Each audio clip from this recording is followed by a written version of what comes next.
अस्सलाम वालेकुम दोस्तों, की हाल चाल है? ठीक ठाक हो? उम्मीद करना कि तुसी ठीक हो। तो सब तो पहले अज जुमे का दिन है तो व्लॉग भी स्टार्ट कर लिया।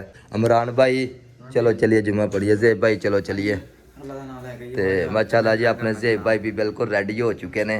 इमरान भाई आ जाओ यार। तो सरकार अपना एक मेहर साहब ने, मेहर साहब आए वाशरूम च अशू उशू की आवाज़ सुनियो। वो वाशरूम दे विच ने ते सरकार अलहमदुलिल्लाह जुमा पढ़ने वास्ते जा रहा सी। ते रऊफ भाई टाइम हो गया, चलिए जुमा पढ़िए भाई। रऊफ भाई जुमा पढ़ने जाना यार। रऊफ भाई जुमे का टाइम हो गया भाई। भाई साहब ने शर्मा रहे ने। ते अलहमदुलिल्लाह जी जुमे का टाइम बिल्कुल हो चुका है। तो असी जा रहे हैं जुमा पढ़ने वास्ते अपनी करीबी मस्जिद दे विच जुमा पढ़ के ते अपना आके कोई लंच दा करने। अज रऊफ भाई कैंप दे विचों आए दे ते दिल करदा पिया कि अज इन्हां नूं अपने हत्थां दी बिरयानी बना के खवाइए।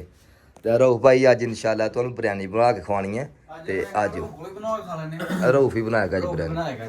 माशाल्लाह जी सारे है ने अपने वीर है ने दोस्त है ने बिच जिथों सही।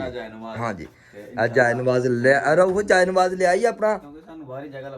ज़ेब भाई ने जाय नवाज ले लिया, इमरान भाई ने फड़ लिया ते अपना रऊफ भाई ने फड़ लिया। सारे इकट्ठे हैं, तीन पड़े। हाँ चलो ठीक हो गया जी।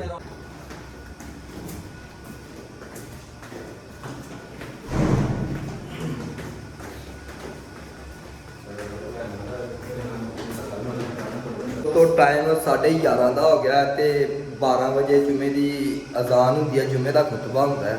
तो टाइम काफ़ी हो गया तो गला मेरा अज खराब है, मेरे को बोलिया नहीं जा रहा।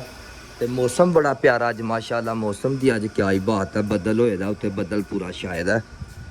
तो सरकार आवाम जा रही है तो असी भी अपनी जी करीबी मस्जिद उत्थे चलने जुमा शुमा पढ़ने जाके।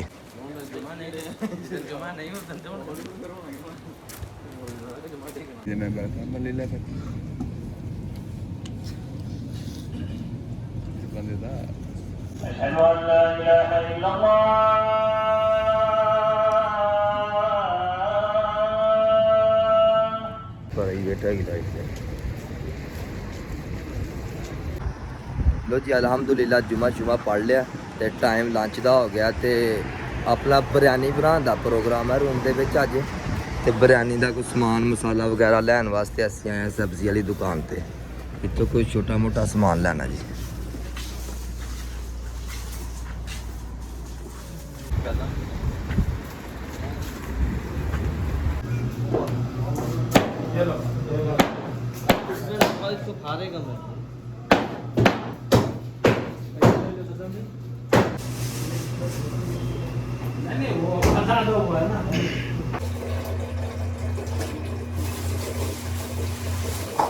इमरान भाई प्याज लगे ने माशाल्लाह कटना दे फेरी चूरी तेल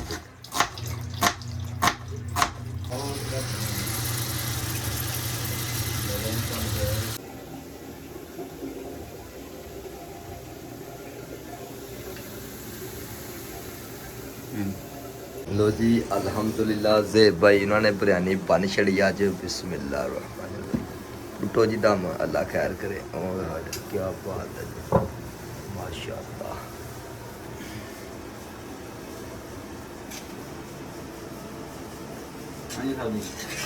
मैं कहना कमाल हो गया, बन छड़ी अज।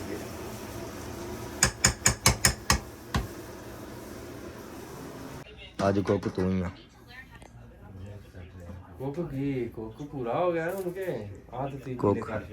कुक तगड़ा लभ गया। एक कुक गया देखा आ गया साडा ठीक है। अच्छा तेरियां खेडां ना क्या बस चलो कोई